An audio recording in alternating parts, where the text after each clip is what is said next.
Dans cette station-service, située au bord de la départementale 959, les précédentes journées ont été quelque peu agitées.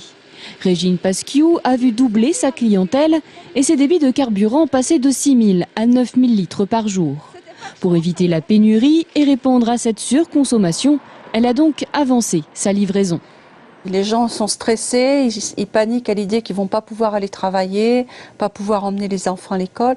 Parce qu'à la campagne, si on n'a pas de voiture, on n'a rien. En ville, on a toujours un petit espoir d'un métro sur 2 ou d'un train sur 4, mais à la campagne, hélas, il n'y a que la voiture.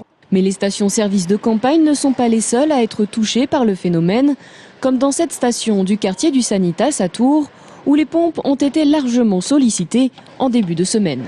Les gens ont commencé un petit peu à paniquer, ont commencé à anticiper de faire des pleins, sortir les voitures des garages, faire les pleins de réservoirs de voitures qui ne roulent pas malheureusement. Et on s'est retrouvé avec une consommation un petit peu anormale. C'est-à-dire qu'on a augmenté nos volumes de vente de quasiment 30 à 40% en 48 heures. Pour casser cet engouement soudain pour les pleins de réservoirs, mardi midi, Alain Perrier a donc décidé de rationner les quantités de carburant pendant 24 heures. Une action qui aura permis de ralentir les consommations, mais pas d'apaiser tous les esprits. Ça m'inquiète parce que j'habite à 45 km de mon travail et si je ne trouve pas de gasoil aujourd'hui, à partir de demain, je ne pourrai plus venir à mon travail. L'état des réserves en essence ne sont pas débloquées pour l'instant, donc il n'y a aucune raison de s'inquiéter. Il ne s'agit pas de faire le mouton, c'est tout.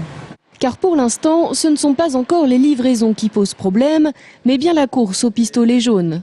En une matinée, 6 000 litres de carburant auront ainsi été vendus dans la petite station du Sanitas.